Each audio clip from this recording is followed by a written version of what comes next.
Start. सभापति महोदय, मैं रक्षा मंत्रालय की मांगों का समर्थन करने के लिए खड़ा हुआ हूँ। स्टॉप। वर्तमान घटनाओं से पता चलता है कि संसार का हर देश अपनी सुरक्षा के बारे में चिंतित है और उसके लिए हर प्रयत्न कर रहा है। स्टॉप। इस दृष्टि से अन्य देशों की तरह हमारे देश में भी रक्षा मंत्रालय का महत्व है। स्टॉप।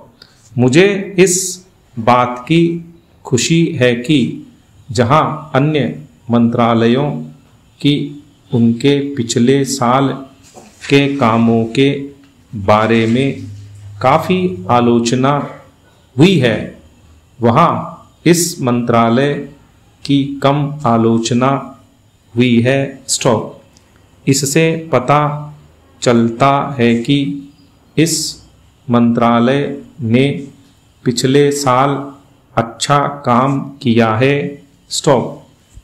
मोटे तौर पर किसी भी देश की सुरक्षा नीति का लक्ष्य यह होता है कि दूसरे देशों, खास तौर से पड़ोसी देशों के साथ मित्रता के संबंध स्थापित हों और हम एक दूसरे के मामलों में हस्तक्षेप न करें, लेकिन उसके साथ यह भी ज़रूरी होता है कि हम अपने देश की सीमाओं और अखंडता की रक्षा करें। स्टॉप। इसलिए हमारे देश का यह कर्तव्य हो जाता है कि हम अपने पड़ोसियों के कार्यों पर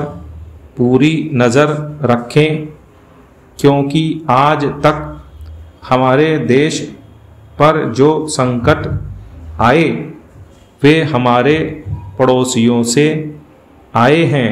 स्टॉप। 1965 में पाकिस्तान के साथ जो लड़ाई हुई और उसके बाद ताशकंद में जो समझौता हुआ वह सिर्फ कागज़ पर ही रहा। पाकिस्तान ने उस पर कोई अमल नहीं किया। स्टॉप।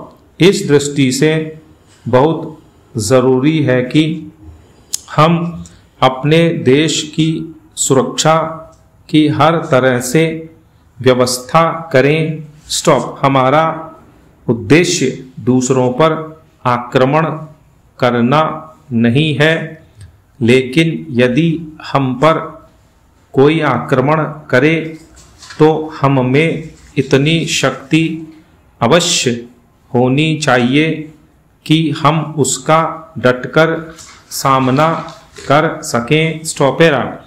आप जानते हैं कि पिछले दिनों पाकिस्तान को अमेरिका और चीन से काफ़ी मदद मिली है।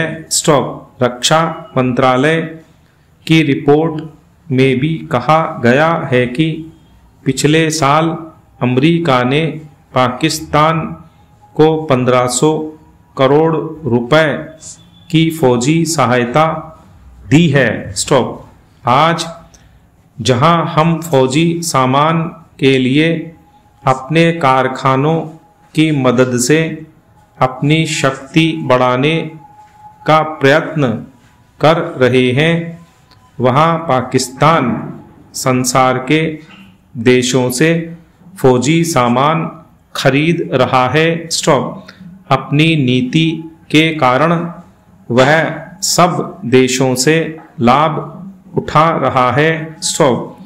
मेरा सुझाव है कि हमको भी अपनी शक्ति बढ़ाने के लिए संसार के अन्य देशों से अधिक फौजी सामान खरीदना चाहिए। स्टॉप। आज तिब्बत की सीमा पर चीन की 1.5 लाख फौज खड़ी है।